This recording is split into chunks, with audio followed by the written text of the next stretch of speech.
Started the Glendale Environmental Coalition when I read an article in the paper about Glendale's plans to repower Grayson.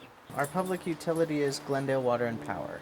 GWP gets its energy from Grayson, but also from transmission lines that it shares with LADWP. Grayson was built as part of the World War II boom. There was a lot of aircraft production in the area, and so they needed power. I drive by it usually twice a day when I drop off my son at school and pick him up in the afternoon. I live about a mile from the Grayson gas power plant, and my son's school is also within a mile of that gas plant. You know, it was built for another era, and we're trying to decarbonize our economy. I don't think anyone disputes that it's old. I think what we're worried about is the project they're proposing to replace it.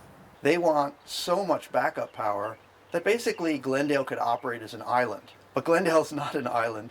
We are in an area right next to LA, Burbank, Pasadena. We could be sharing power and finding much better ways to cover ourselves against contingencies than just building this massive plant, which frankly is just going to sit idle most of the time.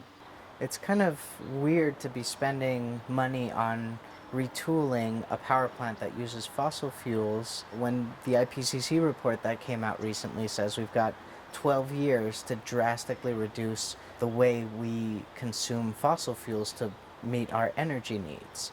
We need power here in Glendale, but I feel like this is the exact moment, the perfect opportunity to build something much more sustainable here in our city. Currently in the 2019 budget for the city, they are allocating $1 million to help residents install solar. And to me, you know, the disparity between $1 million for solar incentives and $500 million in bonds for this power plant doesn't make any sense. To me, it should be more like this. My biggest concern by far are the negative health consequences this would have for people who live near the plant. My concern is not only having a plant that will be absolutely useless sooner than later, but also what will happen to the air in Glendale that my kid breathes. What will happen to the planet? What will happen to our water here? I don't want there to be any power plants that are younger than my son.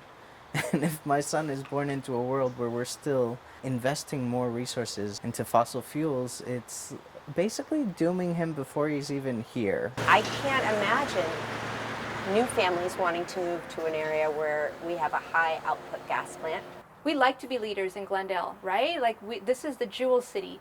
We want to succeed as a city. We want to grow and prosper and have healthy individuals.